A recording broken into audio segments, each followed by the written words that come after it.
Pick him up, you lick him down, it bounce right back. What a hard man with dead. Them say the cat got a 9 life. What this man got? You're listening to the sound of Prince Buster there in the background. You pick him up, you lick him down, bounce right back. That song essentially characterized Prince Buster's rise in the music business. He was the boxman for Coxsone, the promoter, the spotter at Coxsone's dances, and but Coxsone paid. He go dance and spot out a record. I mean, we have Skank with some man tune, and Coxsone, as was known, don't pay him, and Buster decided, you know something, I'm going to do a thing for myself, and so he bounced back, and to a large extent, that life, that experience would have influenced this song. Pick him up, lick him down, and bounce right back. As Buster proved over time he was a hard man for dead. Prince Buster made a seminal contribution to Jamaican music. In 1959, he decided to walk away from Coxsone and to set up his own shop. And in that year, borrowed some money from some family members, a little Chinaman down on Orange Street named Mr. Wang as well, and known for his ability as a dance promoter and a record spotter, a man who understands local music. They helped him to fund the startup of his own sound system called The Voice of the People. This was located at Orange Street.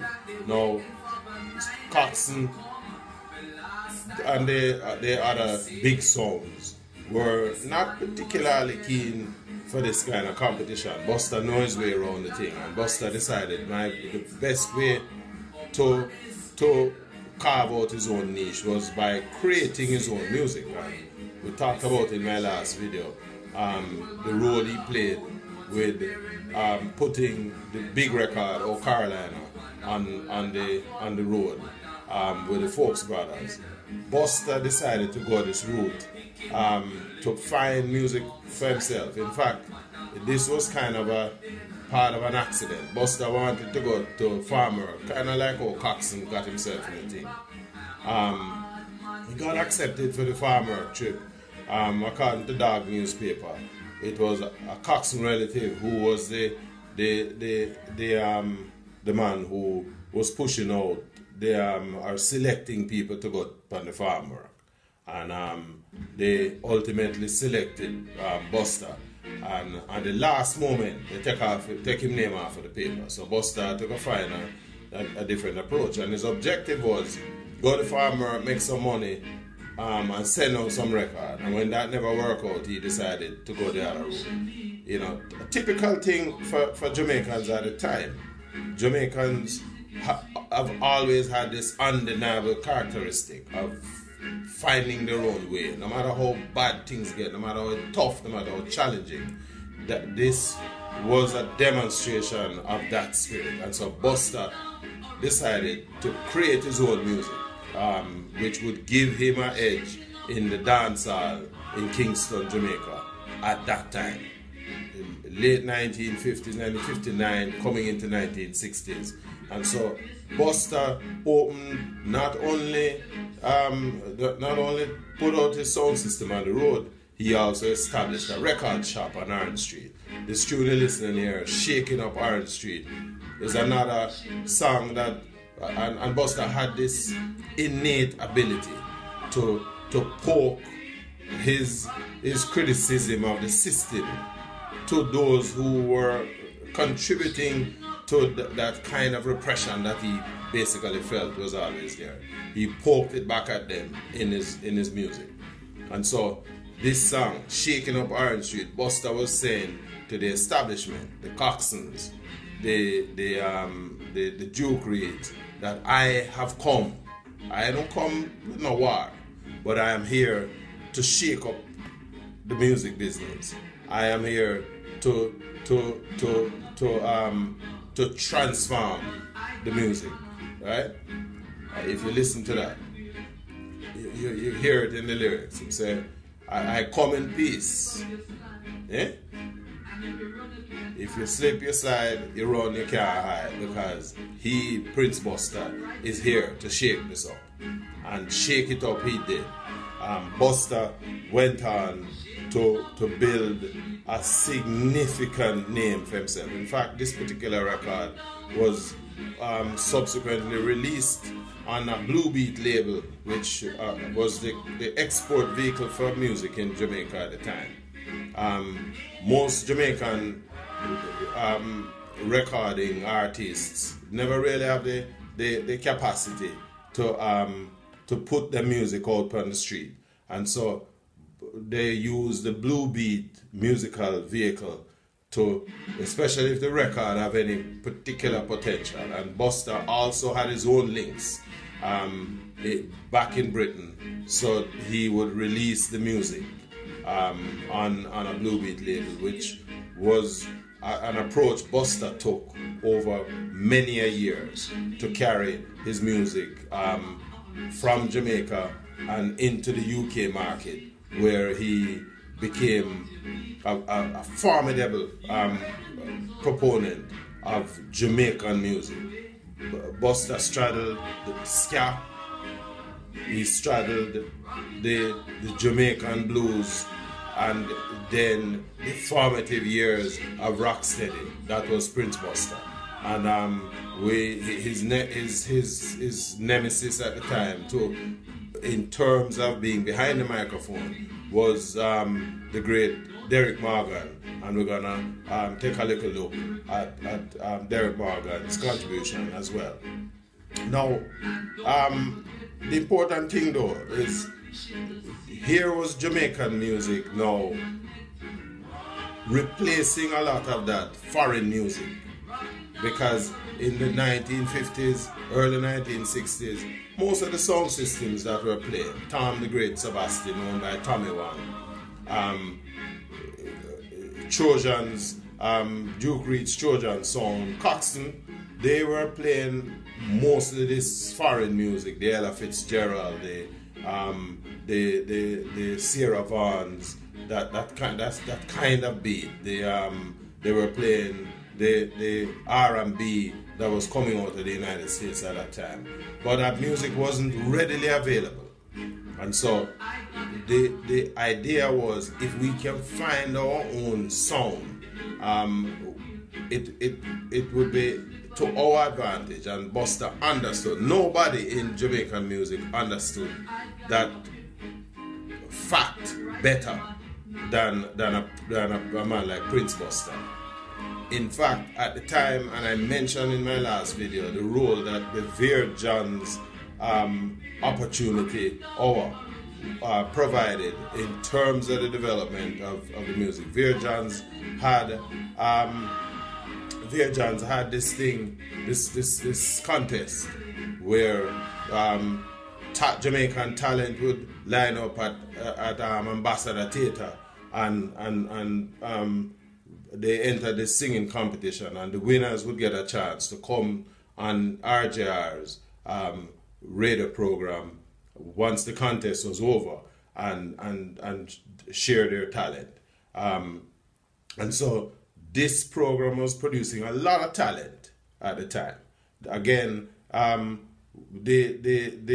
of the persons who came out of this was the record singer and record producer and record shop owner Derrick Harriott. Derrick Harriott led a little group called the Jiving Juniors, right? And here is a tune from Derrick Harriott's Jiving Juniors that came again out of this the same Vere Johns thing. The tune is called Lollipop Girl. Let me give you a little bigger take. Lollipop Girl was released by Duke Reed on the Duke Reed label.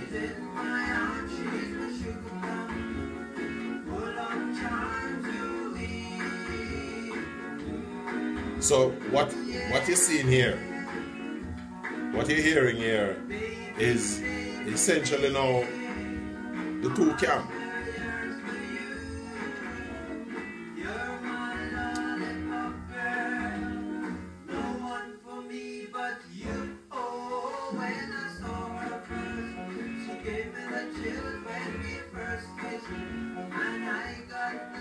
So here was the playoff between the two of the big players. You listen early on to the upstart, if you want to call him that at the time, because that's what they considered Prince Buster as, an upstart in the business. Putting out his own work. Here is Duke Reid on his side of the fence, putting together music that was largely, most of this music was only going to be played on the sound system, because of course at the time Jamaican people don't have no record player to play this kind of music on. Yeah? So in fact, according to Derrick Harriott, when they did this tune for Duke Reid, it's about a year after that before them get a chance to have the record available for sale, because Duke Reid was only interested in using this song on his sound system. When this Lollipop Girl tune dropped on Duke Reid Trojan sound system at a dance. In fact, the first night it played for about an hour and 15 minutes before the selector get a chance to play another tune, because the crowd wouldn't let it go.